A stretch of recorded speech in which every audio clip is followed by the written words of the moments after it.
Good morning, everyone, and welcome to Science with Jane. You can tell it's a little chilly this morning. It is May 8th, but nevertheless, I needed a scarf. So I decided today's episode is going to be all about the moon because I love the moon, and it was a full moon recently. I couldn't see the actual full moon because it was cloudy, but I saw it the day before, and it was very, very beautiful. So I hope this episode inspires you to learn a little bit about the moon and also do some moon gazing of your own. First of all, the moon is such a cool topic, and there's so many parts of it. In terms of science, it's hard to know where to focus. For example, you have the whole gravitational pull of the moon, which I mentioned in the gravity episode.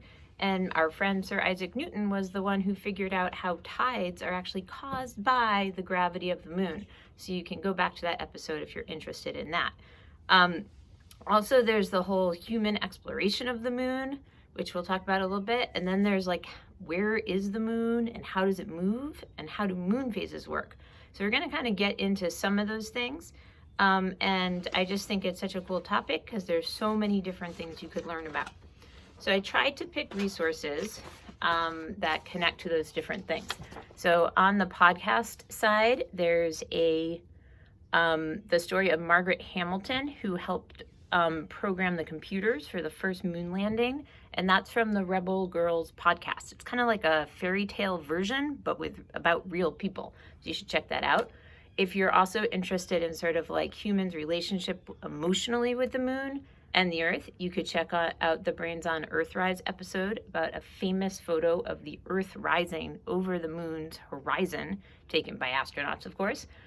And then if you want to just get into like moons of the solar system because they're so super cool, you should check out the Shortwave podcast. They have an episode called Every Moon Ranked. And it's an interview with a person who wrote a book that ranks in order of her favorites of all the moons in our solar system. And there are so many of them. You should definitely check out that episode.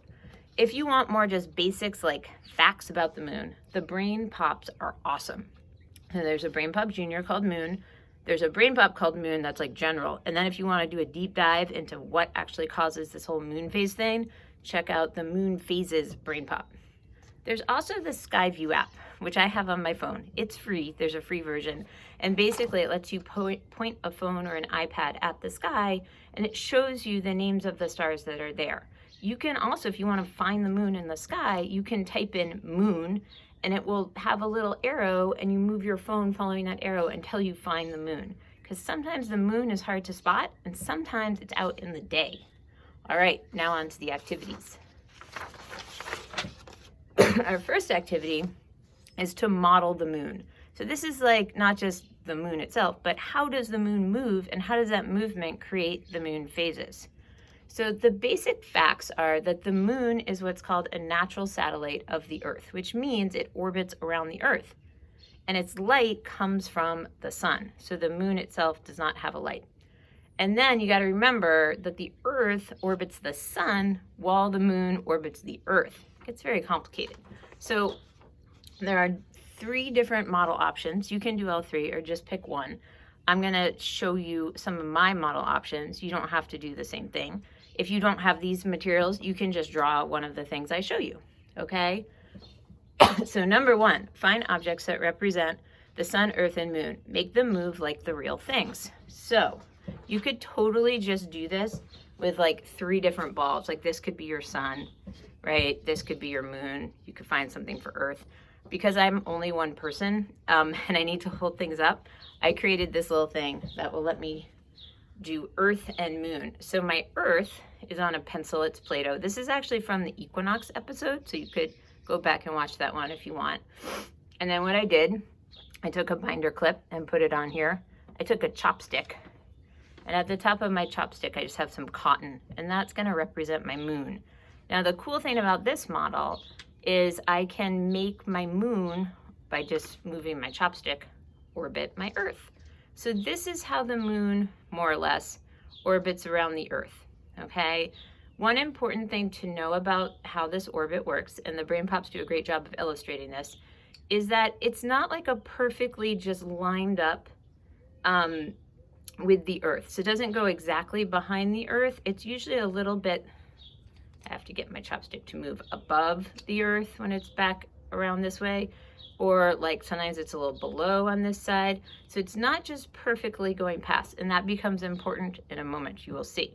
Okay, so I have my Earth and I have my moon. So the moon goes around the Earth, okay? That's its orbit because it's a satellite, and that's the definition of a moon. So all moons in our solar system are objects that orbit around planets, okay? So now I'm gonna introduce our sun.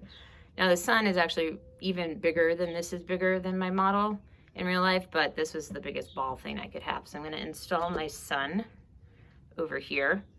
Okay, you can see it's right there, but I'm gonna move us back like this.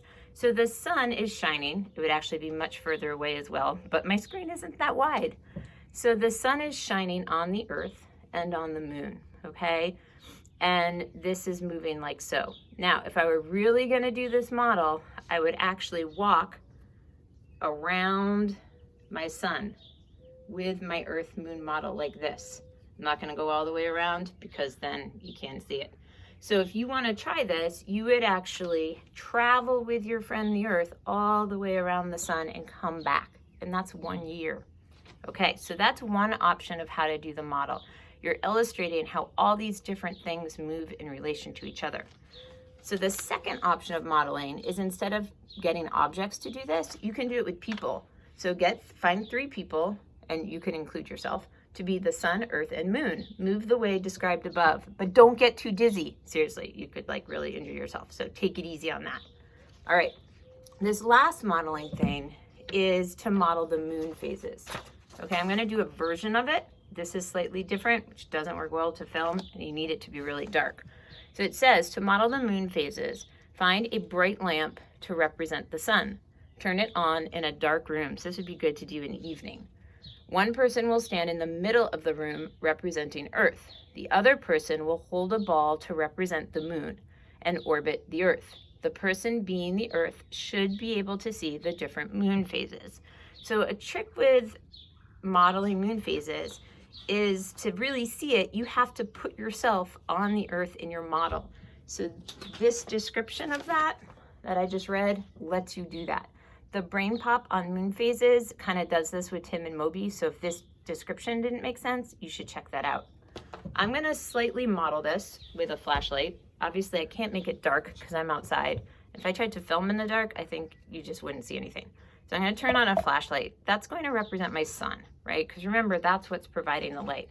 And then I'm gonna take my model here. So in this position of the moon's orbit, from the point of view of the people on Earth, I kind of have to get this a little more, lined up. From the point of view of the people on Earth, this position would be a full moon, because I think you can see the flashlight is lighting up this side of the moon, which is facing Earth.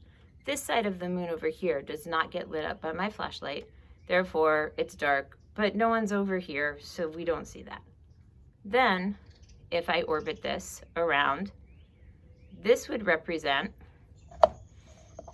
the half moon or quarter moon from Earth, okay? From the point of Earth, half of the moon would be lit up.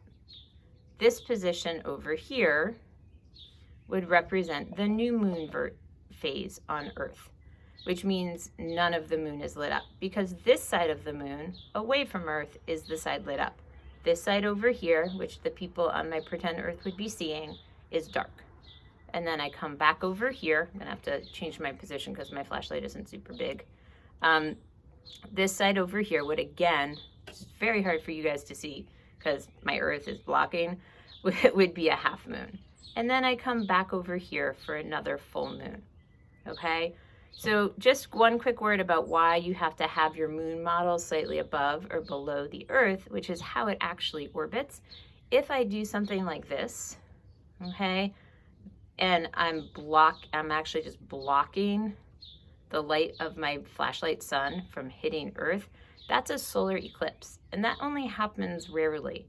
So most of the time, the moon is slightly above where the Earth is, or slightly below where the Earth is in terms of the direction of the sunlight. And we don't have eclipses all that often, okay?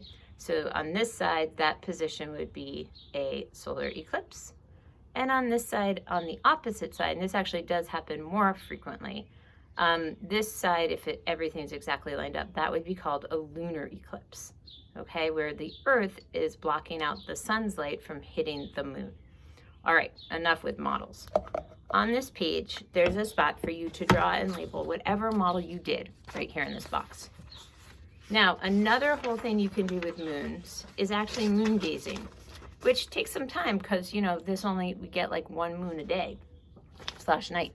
So on this page, there's a chart for you to document a month of moons. Look at the moon in the sky or use a website or app to see the moon phase. There's so many out there. I like the date and time website because the website has so much data, not just about sun and moon to explore. You could check it out. You record the date and draw the moon phase each night. So there's a spot for the date, okay? And there's a place to draw the moon phase, like how much of the moon is lit up. If this is not enough space to do this, you could do it on other pieces of paper or make a little notebook. Either way is fine. At the bottom, there's some questions. What pattern do you notice in your month of moons? Can you predict what the moon will look like next? Were you right? Why do you think this pattern exists? Now, to explain your pattern, you might want to go back to this whole modeling situation because the two are connected. All right, that's it for moons. I hope you had a great time listening. I hope you have a great day, and I hope you have some good moon gazing. Bye-bye.